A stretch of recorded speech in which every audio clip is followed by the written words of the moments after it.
Good evening and welcome to the Utopian Baseball Universe. I'm Joey Buchholz. Tonight we are talking San Diego Padres. We're going to share some memories with a guest here shortly.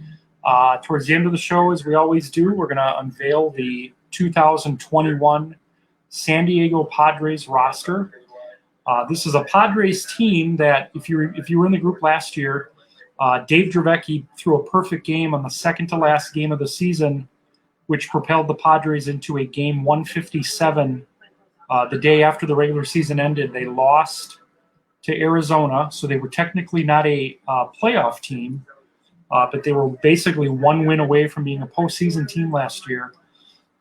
They finished in fourth place in the West, 21st in pitching, 22nd in hitting. But as you'll see later in the show, this is a team to be reckoned with. At the end of the show, as we always do, if you have any questions or comments, we're going to get to those at the end. But before we unveil that roster, I'd like to get to my guest for the night. His name is Mike Siscoe. And let's bring Mike on here. Mike, good to have you tonight. Thank you. Thanks for having me. So Mike and I are rocking two of the 15 or 16 Padres hats that they've worn since 1969. Mike, before we get into the nuts and bolts, what's your favorite uniform that the Padres have worn over time? I'm liking the new ones that they have now because it's a kind of a throwback to the old ones. The ones that I grew up with back in the 70s were a little too mustardy. And this was in an era of horrible uniforms around the league. You had the White Sox shorts, you had the Astros orange rainbow. The Padres, they're like, wow, those are really bad.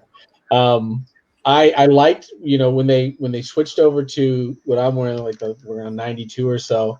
Thought that was really cool. But I think I like the 98 uniforms the best. 98 was that kind of an orange and blue? Little orange and blue, but it also had the gray San Diego uniform. Not a fan of the camo that they wear all the time. Granted, San Diego is a very huge military town. I get it, but I like the blue and the orange, and I like the yellow, the mustard, and the brown.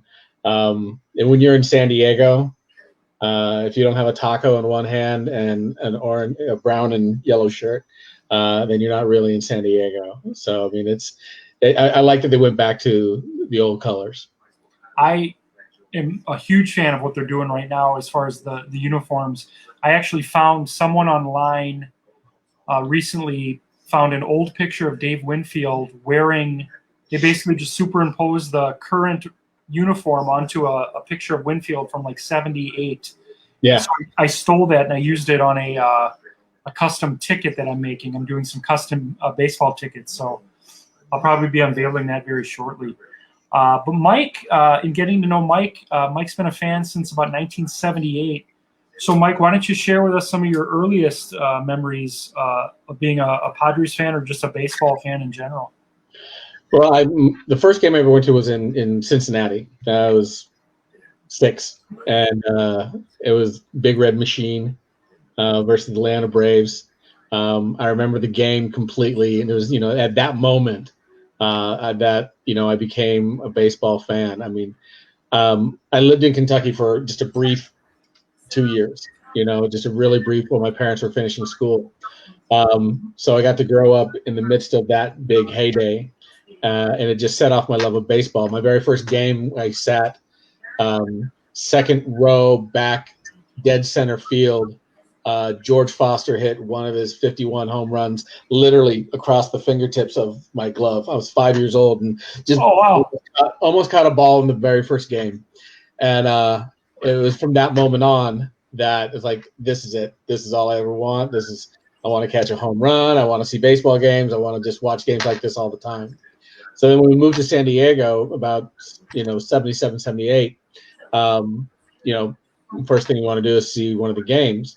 Unfortunately, the Padres, had a long history of, kind of being a cellar dweller, having some rough times. The thing that was really hard was that they had really great players, but they were never keeping their great players. Dave Winfield, one of the first guys to sign $1 million contract. I still remember the Sports Illustrated front page, picture. It was Dave Winfield in a Yankee uniform or Yankee hat, and it just said $1 million across the top of it. Like, there's no way the Padres were going to pay that. And then they gave up Ozzie Smith. Granted, we got Gary Templeton out of the deal, but I mean, you gave up Ozzie Smith.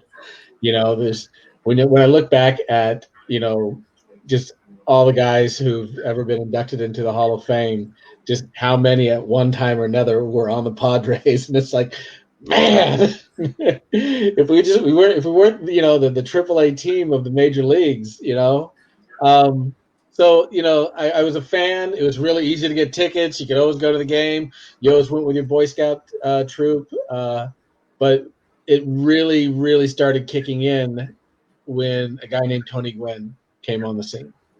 And he came on board 83. That was great. And if you I remember, looking all over town for all-star ballots. In the summer of 84, so that my friend and I could vote as many times as possible, the little punch card ballots for Tony Gwynn.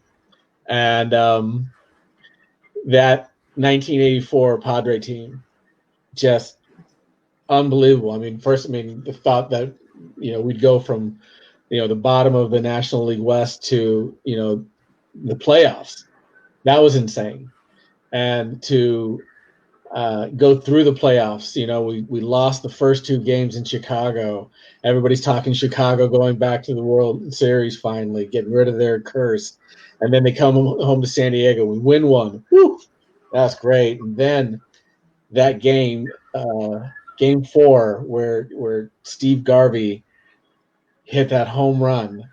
I mean, if I wasn't a baseball fan before, that was it. I mean, that was just done. I was listening to it on the radio, and that was another thing that really made me a Padre fan for life was Jerry Coleman, the voice of the Padres for so many years. We're in the same markets with Vin Scully, so on a clear night you could get the Dodger game and the Padre game, on the same radio. And but Jerry Coleman, hang a star on that one, baby. And it was it got to the point where I'd rather listen to him on the radio than watch the game on TV, because that was Padre baseball for me. And that 84 game 5 of the National League Championship Series, I still remember watching it with my best friend and screaming at the top of my lungs, could not believe that we were going to the World Series. And then, of course, we had to play Detroit, who was literally one of the best teams in baseball that year. There was nothing like it. I mean, at least we won one game, so we had that going for us. On a Kirk Bavacqua home run, who knew? It was amazing to watch those guys play, and then, every summer get to see them again.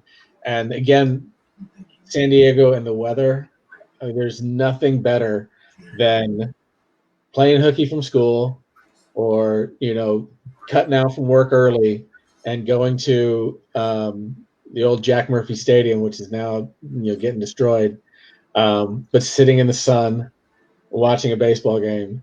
And, because there's so many seats and so many tickets available, we had some great seats. You could walk up, walk to the, get to the field. There's always, the ability to talk to the players or, see them and get the batting practice. It was awesome. And everybody in town was a fan. I don't remember anybody in town rooting for someone else. And which is here where I live in New York now. I mean, your Yankees fans, your Mets fans, your Phillies fans, you got everybody from somewhere else. You got everybody rooting for someone. But in San Diego, everybody, and even everybody I know who's there today, is still a Padre fan. Just, Padre for life. Remind me too, because 1984 was actually the first, I guess, full year that I was a baseball fan. I went to my first game in '83 in Milwaukee, and the '83 series was the first one I watched. But the '84 season, from May on, I was watching baseball pretty much every day. Which game during the championship was the Leon Durham game? Was that 4? That was 5. That was the last one. Yeah. Okay. That was the 2 years earlier, Bill Buckner. He went right through his legs. Yeah, And, I was, and I've shared this on previous shows. I actually my earliest baseball memories as far as a fanatic were watching Cubs games with my grandma. So I remember the Leon that Cubs team was great.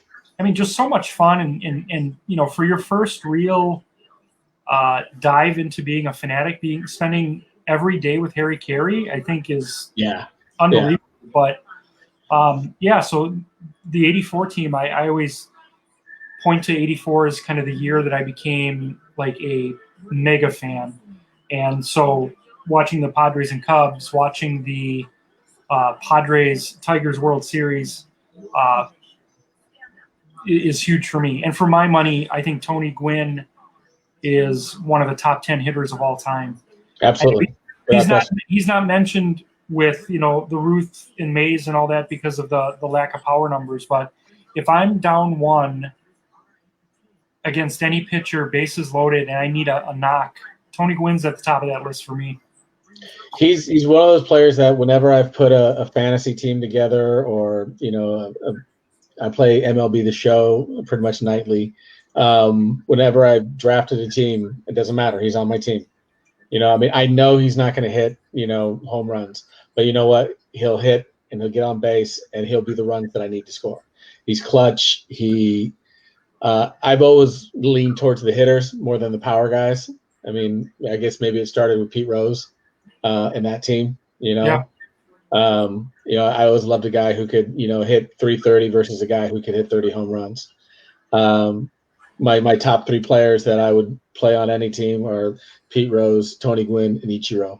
So I've always preferred the solid 300, 3,000 hit hitters than anyone else. Pete Rose was one of my earliest favorite players. That '83 series I watched, Philly and Baltimore, I was rooting for Philly just because of Pete Rose. And ironically, Pete Rose got his record-breaking hit against the Padres. Eric Chow.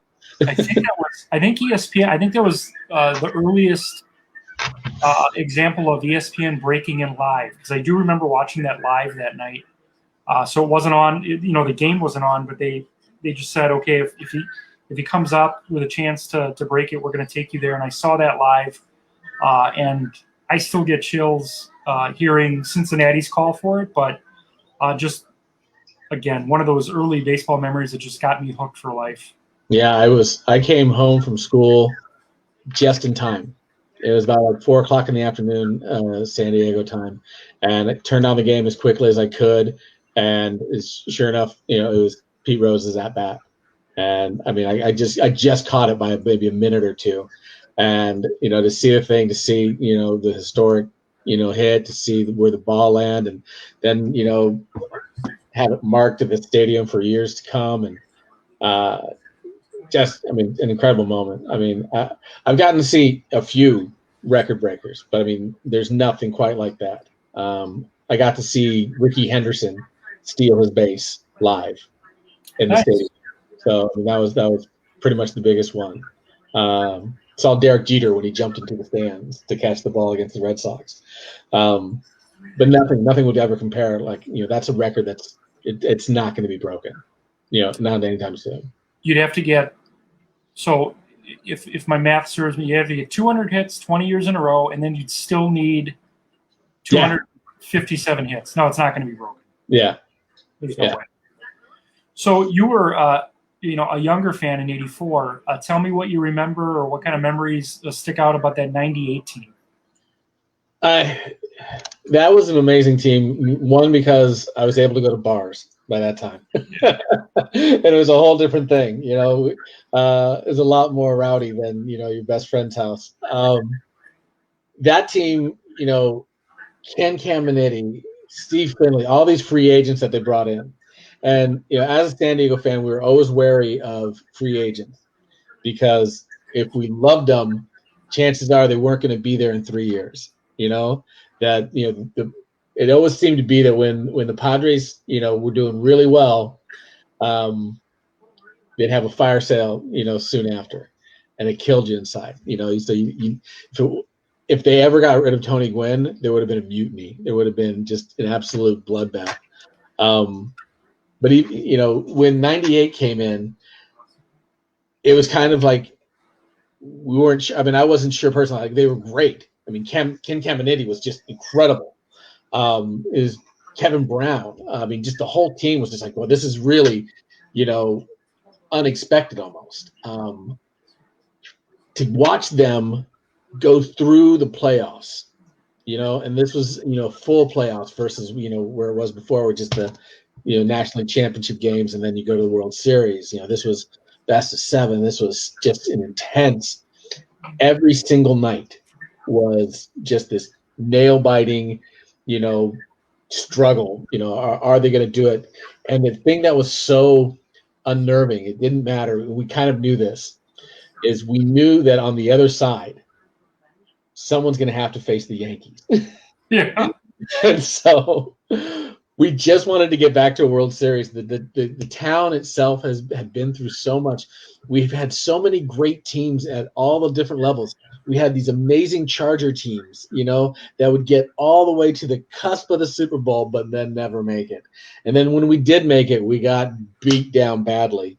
We made it to the World Series in '84, one game, and then lost to the Tigers. And then we're like, okay, well, you know what? This will be our Super Bowl. This will be our World Series. Let's just get there, and we'll just, we'll be happy with that. I was happy in 1980 in that series just to see Tony Gwynn play in Yankee Stadium, just to see him hit a home run in Yankee Stadium, because I knew how much that meant to him. That there were all these interviews in town when after the playoffs, when they're in the World Series, where he was just like, man, I am in awe of Yankee Stadium. I mean, he knew the history. He knew there was a cathedral. He knew it was a monument. And I think it even took him out of his game for a minute until he hit that home run, because he's just so, awestruck to be in that position. It was such a great year because after a while, we felt like, what, we're really good. And that's something that doesn't happen a lot with Padre teams. It's happening this year. Like this year, forget it. I mean, I've had friends from 4th grade call me up and say, man, I want to talk Padres. I want to talk about, Fernando. I want to talk about what's going on. They never had this much excitement in 40 years of them being Padre fans as much as they have right now. The only thing is just, why do the Dodgers got to be so good? Like right now, and I usually don't make any official predictions till we get a little bit closer. But right now, I would say, without saying who's 1 or who's 2, right now I'm thinking Padres, Dodgers are the 2 teams to beat in the National League. Absolutely. I mean, Yu Darvish, Blake Snell, Fernando Tatis. Let me ask you specifically now, obviously I know Padres fans are excited that you're locking up this dynamic ball player for the next 14 years, but 14. 14, right? Yeah. The only person with a longer contract is Bobby Bonilla. So generally, how do fans feel? Because I know I've never seen a contract like that in Milwaukee. No, that long. We never saw this in San Diego. No. So how are fans feeling right now? Because obviously it's great on one hand, you're locking up one of the top, players currently for 14 years, but could there be a flip side where a contract like that could affect their ability to bring in guys over the next, 5 or 6 years as far as the dollar figure tied to that? Because I think it's like $350 million. It's like $24 million a year for the next 24. So is there a concern as a Padres fan that, yes, we're keeping Tatis till he's 37, but are they going to have trouble signing guys going forward? I know they traded for Darvish and they traded for Snell. Could there be a concern when those contracts come up that too much money is going to be going into one player? I think they wanted to do a couple things. One, lock him up, because without a doubt, someone else would come along and Alex Rodriguez right out of there. He's worth it. This kid's, if it was a full season last year, he would have hit 40 home runs. This is a year he's going to hit 40 home runs. He can steal 30 bases. He can hit 300. The only other guy that I know can do that is Mike Trout. So, he's the best thing to come along, and they got him from a trade too. So I mean, the White Sox are just kicking themselves. Sorry guys, but you really wanted Shield, so you can have him. I think it not only locks him up, but it sends a message that this new ownership is serious about winning in San Diego. The other ownerships that we've seen that come through they've brought in gimmicks.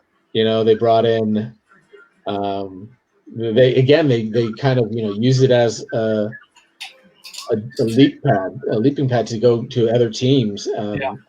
They've brought in teams and then fire sale. They've had more building years than I can imagine. And this time, I think they're saying, look, we've got money, we're going to spend it, and we're going to build a team that is not only going to win, but it's going to win this year and next year and the year after that. We know that we got to compete against the Dodgers, so we're going to build something against, for the next 5 years. My biggest concern is not that we're not going to be able to attract talent or pay for talent. My biggest concern is that when he's 7 years in, when he gets injured, we're halfway through this contract, and he's not playing, the way he used to, because no fault of his own. It's a long year, it's a long season, and people get hurt, and he's not able to get a swing, or he's not able to hit as many home runs. And when they start going into the downside, and is he worth that $24 million? I hope that that doesn't come. I hope that he's not only going to be a great addition to the team, but a great addition to the city. He's going to bring in fans for years. He's going to put a lot of people in those seats, and when this world gets back to normal and those stadiums fill up, they're all going to wear his jersey. They're all going to have his haircut, and they're all going to, be, remembering the day when he was a rookie, and there are going to be stories about him like legends. He will be the next statue at Petco. You will have Trevor Hoffman, Tony Gwynn, and Fernando Tatis Jr. in those statues. And, they know that. They know that they have not only just a great player, but they have the next phase of the franchise in their hands right now. And I can't believe what an offseason they had. Just an amazing, incredible season. I have a fantasy draft in 2 weeks. Is Tatis a first rounder? Yes. I have mine on Saturday, and in every mock draft that I've gone through in my head and on paper or anything like that, he is absolutely one of my number one picks between him, Trout, and Acuna. One of those guys. If I get one of the top 3 picks, they're going. But if I have the number 1 pick, I'm picking Fernando in my number 1 pick. So one of the issues with our league is we don't find out where we pick until day of. No, I know, an hour before is for us. Yeah. That's kind of how I think we find out like morning of. I don't know if it's a guy or whatever, but he's definitely on my short list of guys I'm going to consider for the first round. Yeah. Speaking of, so we've mentioned all these big names: Gwynn, Winfield, Tatis. Let's look at how this Utopian lineup is going to stack for the 2021 season. So Dick Williams, again, if you're watching these shows every night, Dick Williams has my cell phone number. Dick Williams called me earlier today. And there's some managers I'll screen their call, but when Dick Williams called, I said to my mom, I said, look, we're just going to have to wait here. Dick Williams is on the phone. So I have the starting lineup, but before we get to the lineup, we're going to unveil some highlights for the Padres schedule. So the Padres open their season Friday, March 26th. They're going to open at the Cubs, ironically. So Padres back again. Home opener is April 2nd, and that's going to be against the Cleveland Indians. Memorial Day, May 31st, at the Dodgers. Independence Day at Boston. Nice. That'll be interesting because it's, Ted Williams from San Diego, Padres going to Boston, so that'll be interesting. Labor Day, September 6th against the Giants at home. And then the Padres are going to finish their season Sunday, September 26th at the Angels. So at Cubs, Friday, March 26th. How will the Padres look on that day? Let's take a look at the starting lineup. Now, Mike hasn't seen this yet. So the world is going to see this for the first time. Leading off and playing shortstop will be the $340 million man, Fernando Tatis Jr. He's gonna be able to earn that money right off the bat. Batting second, right fielder Tony Gwynn. Batting third, first baseman Adrian Gonzalez. Batting fourth will be left fielder Dave Winfield. Batting fifth will be the big free agent signing in January, third baseman Ray Dandridge. Batting sixth on opening day will be center fielder Will Myers. Batting seventh, catcher Benito Santiago. Batting eighth, second baseman Mark Loretta. And for the second straight year, batting ninth and pitching and hitting, because there is no DH in the Utopian Baseball Universe, Jake Peavy. Now, this is my favorite part of the show where my guest tells me where I screwed up. And then we'll get to the rest of the position players here shortly. But, Mike, give me some feedback here. And let's talk. We talked earlier about third base. Why it was necessary for the Padres to sign Ray Dandridge to man third base this year. Well, like I said, I understand, that a lot of the other third basemen who have gone through the Padre rosters are probably on another team. Caminiti's on the Astros. Nettles is on the Hall of Fame. I got to meet him once. He was incredible. It was actually one of the most amazing moments. And then also, Sheffield. He played third there for a while as well. I've got him on the Marlins. Good. Yeah, that'd be a perfect place for him. Yeah. Lord knows he only spent like a year on every team. So I should have had one player. I should have had Gary Sheffield just switch teams every year. Him and every week he's on another team. Yeah. Phil Nevin. He was Southern California guy. He and I share the same birthday, January 19th. I just remember, there was a big hype around him when he was, coming up, and they were talking about, when this guy's going to be playing third. And he was great for, the couple years he was there. He was just fine. He had that one great year. You got to say that about a lot of Padres. Had that one great year. 2001, not too bad. He's, decent fellow, but I mean, as far as third baseman go for the Padres, we haven't had that many great ones. Second base, Mark Loretta. Again, I mean, you've got to put Alomar on either Toronto or the Orioles. So I have him on Toronto. Yeah. The only other second baseman that I would talk about, two, I guess. Alan Wiggins. Okay. It's a shame that he had those substance problems, but still huge part of that 1984 team. 70 plus stolen bases that year. He's the reason why a lot of runs were scored. He was, it's just a shame he had a lot of demons. Definitely passed away too young. Bip Roberts, another great guy. Another one of those guys that when he came on the team, he was the talk of the town for a while. So always enjoyed him. In the outfield, again, I mean, I always go back to those the guys who played in the '84 team. Kevin McReynolds, and Carmelo Martinez. It was just such a great outfield. Tony Gwynn, Kevin McReynolds, and Carmelo Martinez. Just a really solid group of guys. And then the catcher for that year, Terry Kennedy.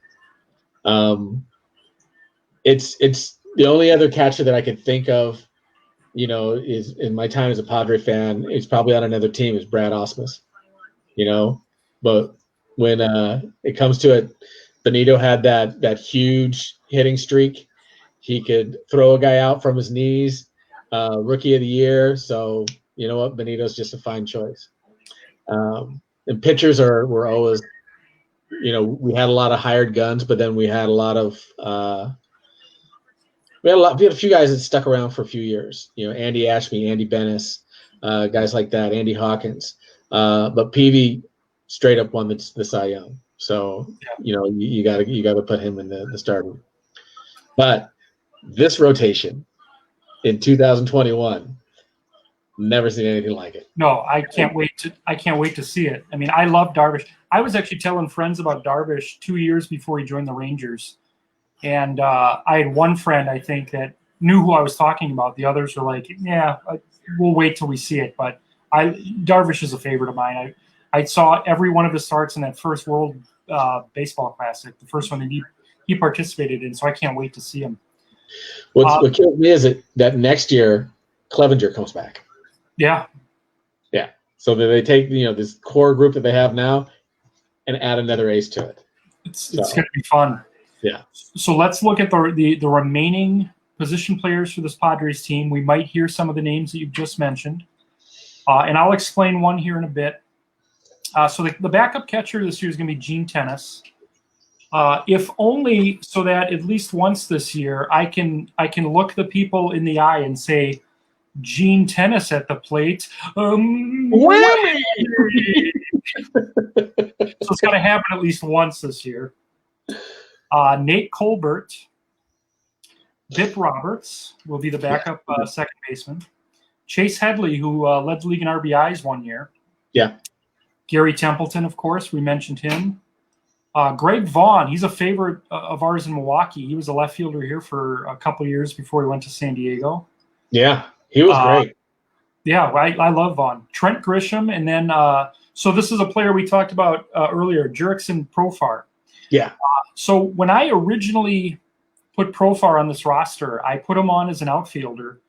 But I've learned from you, actually, that he pretty much has like 6 gloves in his bag. Yeah. He'll play anywhere. I just looked up his stats at where he's been playing, and he's played every position in the infield. He's played every position in the outfield. So have bat, have glove, will travel. You can stick him anywhere, and that's one of the things about this 2021 team is their infield can switch places anywhere they want to go. I mean, it's just stacked. And then they have Cronenworth, the rookie. He can go anywhere. They have an extra infielder everywhere they go. And then their number one prospect, unfortunately, it's a shortstop. I don't know. He's going to have to move to second. Yeah.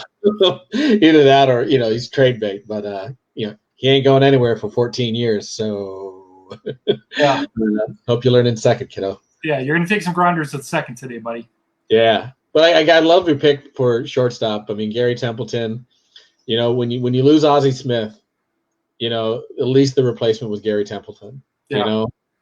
And you in all these years, we've had a few come up that have been, close to his stature. But I mean, now Fernando, but really Gary was just, he was really part of that team that just made it happen. Greg Vaughn, man, I mean, again, one of those free agent pickups that, we really enjoyed. We had a guy we'd always have a huge power bat in there. We had Vaughn, and then we had Tony Clark, we had Jack Clark, but unfortunately, again, they never stayed around. One of the other guys I would have put in there would be Kruk, Johnny Kruk. So I have Kruk on Philly. Yeah. Well, he did great over there, but he did come up San Diego, and the thing I just loved about him was because he was your classic ball player. Yeah, he just looks like man. Yeah, He looks like a ball player. He would have fit. I think he would have fit well on that '82 Brewers team. I remember there were so many times we're listening on the radio and they would be saying, "And Kruk's down in the dugout. Looks like he's eating." What else could they do? They were doing as best they could, so I guess might as well get a hot dog during the game. My favorite Kruk memory is when he was facing Randy Johnson in the All-Star game. Yes, Randy threw one toward the top of his head, and he just kind of just stood in there with his bat, like 1, 2, 3. I'm out. I'm gonna see you later. His swings, if you guys can later, go to YouTube and just find that at bat. And then I think was it Larry Walker that turned his helmet around facing Randy Johnson? Yeah, I think so. Yeah. Well, let's see how the pitching looks for the Padres in the Utopian to start the season. So we know PV's going to start Game 1 against the Cubs. Yeah. So we got Game 2, Dinelson Lamet. Yeah. Eric Shaw pitched very well last year for the Padres in the Utopian. He was 14-6, so he's earned the right to make the roster this year. One of my favorite pitchers, actually, he's a Met this year, but in the Utopian, Joey Lucchesi is going to take the ball against the White Sox in the second series. And then Dave Dravecki will start the season as the 5. And then Randy Jones and Clayton Richard waiting in the wings if something were to happen. Dravecki actually last year got a spot start in September. He pitched well. He didn't pitch great, but he pitched well enough to earn a second start. And then he went out and threw a perfect game against the Seattle Mariners to get the Padres into a game 157. So Dravecki's going to get a chance to shine here as we start 2021. And then the bullpen, you've got the greatest, or one of the greatest, Trevor Hoffman. Look at that. Goose Gossage. Come on. France. Mark Davis won a Cy Young. Yes, he did, as is Padre. Craig Lefferts. Brad Hand and Emilio Pagan round out the 2021 roster. So what are your thoughts of the pitching staff here? I mean, the bullpen has never been, or at least the closer, has never been a position where the Padres have been like, what do we do? I mean, we've had just Goose, Davis, Trevor, boom. It's not Mariano. But you know what? Those are the next ones after Mariano. Trevor has, number 2 in saves. Trevor was lights out in the National League. He was. We didn't go to the playoffs, but I mean, he still got 40 saves a year. He's so good. And when you heard Hell's Bells, when you heard it, just like when you hear Enter Sandman from Mariano, when you heard Hell's Bells, the place just went nuts. It just was it's so electric to see him come in from the outfield, and you knew game over. This was it. He was not going to blow the save. Same with Mark Davis. He just kept going save after save. And when Goose came in, everybody's yelling Goose. Everybody's got the Goose call, and you're just hoping that it was good Goose and not crazy wild Goose. Would throw the ball everywhere, including at the batter's head. But Goose was just one of those. The mustache, just a full, intimidating closing pitcher who threw 98 miles an hour of heat, just threw it right down your throat and dared you to hit it. I mean, he was just the classic closing pitcher. I mean, those guys were just awesome. The only other guys, and these guys were all almost interchangeable throughout the years, but I mean, it's Andy Ashby, Ed Whitson, Bruce Hurst, Andy Hawkins. They all came in and, they could win 13, 14. Sometimes they had great seasons as far as 18 wins. It was we never had, those aces that were going to win 20 games, When we did go out and get a Cy Young guy, is it a Kevin Brown or is it Lamar Hoyt? So we never, I remember I was at a game. They just signed Lamar Hoyt, and Lamar Hoyt was coming up from the dugout through the stands, and people were like, hey, Lamar, good to see you, good to see you. Yay, Lamar. And the next thing you know, he's caught in Tijuana, with a pocket full of pills. Yeah. So, there goes that joy. But then, they've been okay with their starters. So, I mean, Peavy is obviously one of the best who come out of the Padres. Shao, tragic story, man. Just a tragic story. Yeah. He gave up that hit to Pete Rose. His life was never the same afterwards. He was, really far alt-right before there was an alt-right. There were stories of him, being at kids' baseball, practices and things like that, talking conspiracy theories and, all sorts of outlandish stuff. And, sure enough, he OD'd and, kind of a flea bag motel and outskirts of town. But still, when some of the lean years, he was one of the guys you wanted to have on the mound, though. He could still, win you 15 games. Dravecky was probably one of the Padres that I've met the most, simply because, after he lost his arm, he did a lot of motivational speaking in town. And, he would come to the high schools a lot and meet with a lot of the students. So got to meet him several times. Trivia fact: of all the pitchers in the dugout and in the bullpen and the starters, I have gone bowling with one of them. I went bowling with Craig Lefferts and Tim Tuffle one night. So, Andy, I know Andy's watching. Andy actually hosts a bowling show on YouTube, and I'm going to be a guest of his soon. So Andy, that's if you're watching, that's awesome. It was one of the most surreal moments of my life. I did a comedy show. The headlining act was good friends with Craig Lefferts, and Tim Tuffle was there. So I don't know how well they knew each other, but so we all decided to go bowling afterwards. And I'm sitting here as a childhood baseball fan, going like, I'm bowling with Craig Lefferts. Oh my God, it's Craig Lefferts and Tim Tuffle. When I was, and maybe Andy remembers this watching, when I was a kid, on 2 different occasions, I bowled right next to Bruce Frennan. Oh, wow. Because he's a Brown Deer native, and in the off season, he lived in Brown Deer. And the first time I bowled next to him, I recognized him, and I said, "Are you Bruce Frennan?" And he was. I hate to even say this now, but he was like really mean to me. He was like, "Don't look at my scorecard," and you just. And then the next time, this was like a year later, the owner of the bowling alley put me on the same lane next to him again, and I just made sure I didn't say anything, but I whispered to the person I was with. I said, "It's Bruce Frennan. He's an umpire in the National League." So that's. I can't say I bowled with him, but I bowled next to him twice. Frennan adjacent. It was totally fine. Yeah. So that's my bowling angle for tonight. Mike, we have a ton of comments and questions to get to, so let's get right to these. Tim, friend of the show, says he's always been a fan of that 85 brown and orange. So yeah, I mean, we were joking earlier that the Padres have had a lot of different jerseys, but I'm going to start collecting them at some point. That's one I definitely have to get.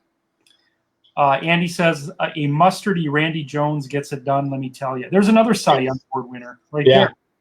And now that Randy has been just a huge part of San Diego and the Padres, I mean, from the early days when he was like tailgating inside the stadium at his own little barbecue stand, and it's now, he has multiple locations everywhere. I mean, he's as much San Diego Padres as Tony Gwynn. So, good on Randy.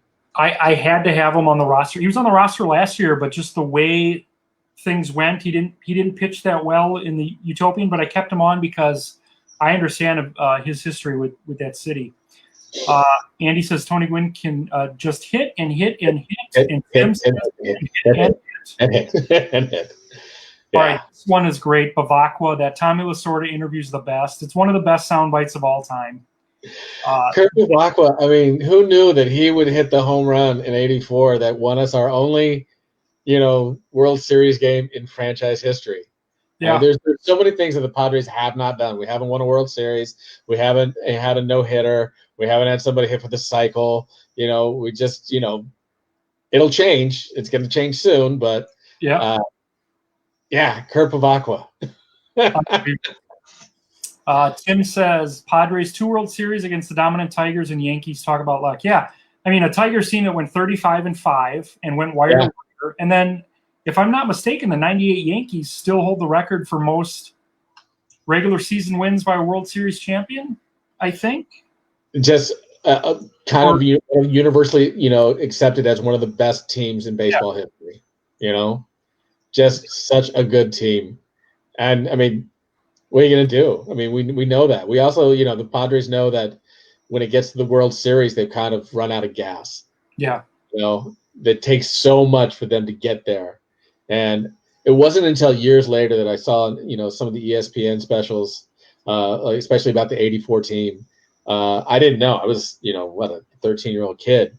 And some of the politics, the infighting, and the clubhouse stuff that was going on behind the scenes. We're lucky they made it. You know, but talk about luck. Andy says, "Sad that Gwynn died so young." Yes, that was very sad. Yeah, I could not believe it. I think it was on my phone that a headline popped up. Said Padre player dies cancer. And then when I clicked on it, I was not expecting to see, Tony Gwynn, who was barely 50, when he passed. And this is one of the reasons why the majors is pretty much they're so what they've done is they've grandfathered the smokeless tobacco. If you've used it, you can continue, but the players coming up now, they can't use it in the minors, and when they come up, they can't use it. So at some point, you're not going to see chewing tobacco on a major league diamond pretty soon. I couldn't believe it. I mean, it's still, what kind of coach he could have been. It's still, I mean, to be honest, I was a little bit bummed when he retired. I thought they should have just turned the team over to them, called the San Diego Gwynns, change the name, change everything, give it to him. At the very least, make him your hitting coach. And I did not understand why Bruce Bochy was coaching that team and not Tony Gwynn. And, granted, he went on and, coached San Diego State, and, San Diego State's baseball stadium is named after him. And, he will forever be my all-time baseball hero. I don't think anybody can surpass him. As much as I love watching Derek Jeter play, he was great. As much as I loved watching Ichiro hit, Tony Gwynn, he was the guy who did it for me. He was my hero. I think if you consider all 30 big league teams, I can't think of a player that identifies with their team more than Tony Gwynn. So, like, for example, if you say Yankees, you're going to hear 12 names. If you say, an argument on who should be that 12. Yeah. And even if you say Brewers, you're going to hear, Yount, Molitor, Yelich. Some will say Fielder because of what he did so young. But when you say Padres and you ask 100 pure fan, they're all going to say Tony Gwynn. Tony Gwynn. One of my best friends, named his daughter. He couldn't get away with Tony naming the daughter, but her middle name is Gwynn, Gwynn. And when I heard that, I just like, yeah, good for you. Good one, man. Good. So we got a comment here. One of the earliest baseball memories I have is Padres, Colorado in Denver, July of '97, Gwynn versus Walker. Super hot and so many bombs were hit. Good times. Second Padres memory was a great opening day in '18. Happened to be in San Diego for opening for Brewers Padres. Fantastic day. It's one of my it's definitely a bucket list. I moved away from San Diego just right before they were opening up Petco. So I never got to go to Petco. I had plans pre-COVID to go and have a big West Coast swing and go to spring training and then catch a Padre game. Go to my 30th reunion and see the Padres while I'm there, and it all got COVIDed away. But beautiful park, just an absolutely gorgeous park. I mean, I remember when they tried to spruce up Jack Murphy Stadium by putting palm trees in the outfield. But I've never been there, but I have 2 friends that live out there, so I'm gonna have to hit them up at some point and just say, look, if you give me a place to stay, I'll buy the tickets. Yeah, and I don't want to just get any seat. I want to go get seats on the Western Metal. I want to sit in that warehouse outfield, and then I'm going to go hit all the food as I possibly can and go to the games while I'm there. Let's see. Andy says less concerned about Tatis money if they unload him after a few years. Well, Padres fans don't want this. No, we want to. I mean, well, as long as he's healthy. Don't get me wrong. If after 7 years, he's got a bum leg and doesn't have the range or the power that he has, then yeah, if you can get something for him, knock yourself out. But I don't think anybody's going to take him after that contract. Chuck says Tatis has played 143 career games, regardless of how well he's done. It is a gamble. I don't think anyone is denying that it is a gamble, but I agree with Mike. I think it's the right move if you want to engage a Padres fan base and make especially a young fan a fan for life. You've got to lock up one of the best players in the game. Yeah. Tim says no Alan Wiggins at second base. I'd bring him in. I mean, he was only there for a few years, but the years that he did in especially in '84, they wouldn't have been in the World Series without him. Again, just sad story that his life ended so young. Yeah, and like I said on most shows here, making the rosters is the hardest part. But the great thing is this is why I have a Mike Siscoe on the show to help guide me for future seasons, so that if there's any glaring omissions, we can fix those going forward. Tim says a lot of Andys in the Padres rotation history. Yeah, we got Bennis, Ashby, Hawkins. Yeah, those were great guys. Let's see here. So Tim says Kruk would fit in on my Sunday softball league. Yeah, I mean absolutely. I think Kruk would make good in like a bowling league, softball league, beer league, anybody. Yeah, that's what I loved about Kruk. I mean, Kruk and I, we would probably have the same time in the 100-yard dash, which would be. We got Glad Dravecki's there. Yeah, he earned it last year. Hoffman. He's really one of those guys that I mean, even though he went up and pitched for San Francisco, which again, the whole mortal enemy thing kind of stuff, but he came back down to San Diego, a big part of the community, especially after he lost his arm. Still just very involved and a really good guy. One of those guys you never heard a bad thing about. Really, picked himself up afterwards and became a motivational speaker. It was very engaging and very nice. So yeah, I'm glad he's there too.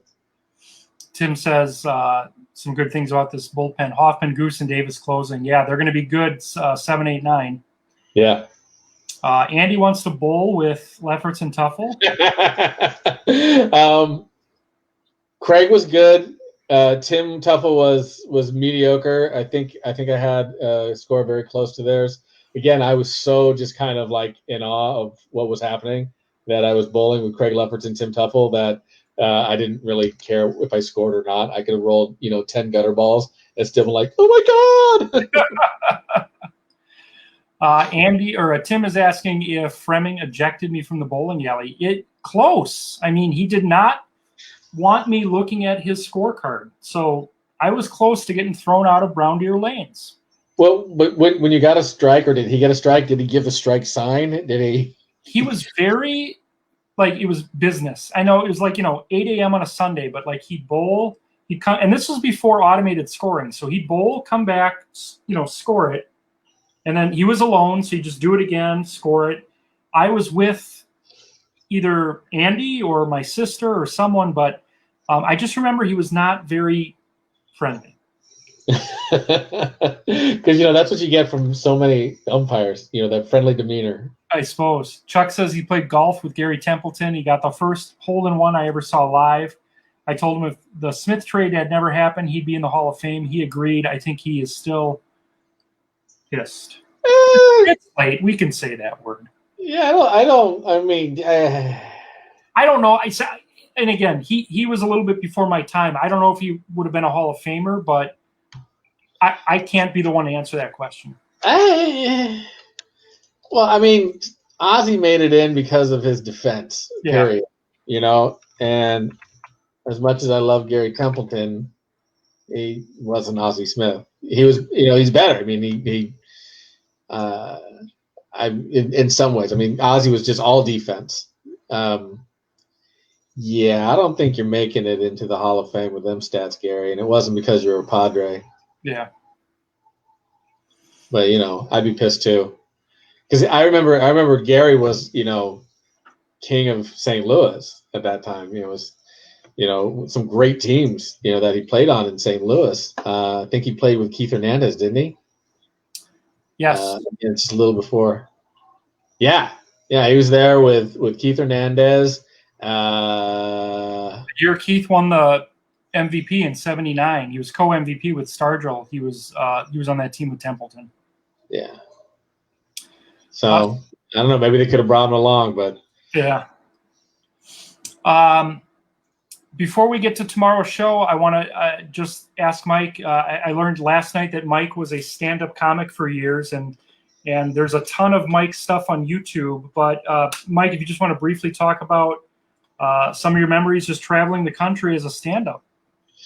I mean, part of the great thing about that, I mean, you get to see a lot of baseball.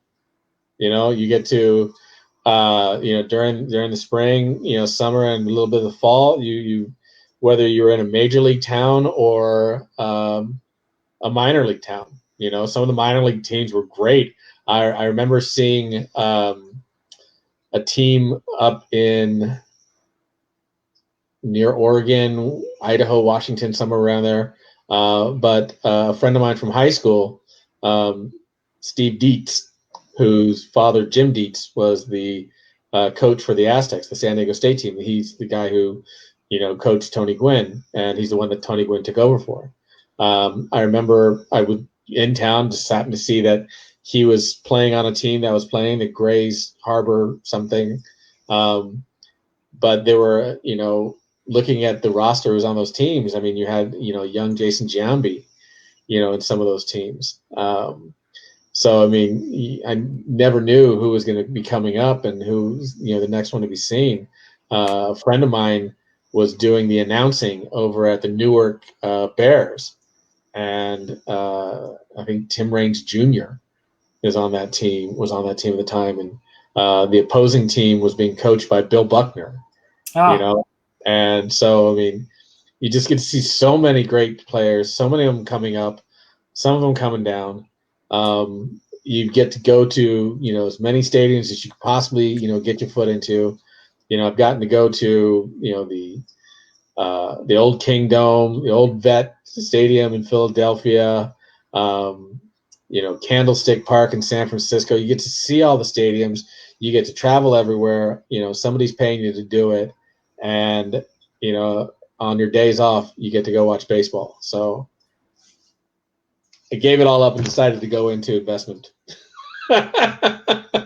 If you guys are interested in seeing any of Mike's stuff, I watched about 40 minutes of clips last night on YouTube. So just check Mike Siscoe on YouTube.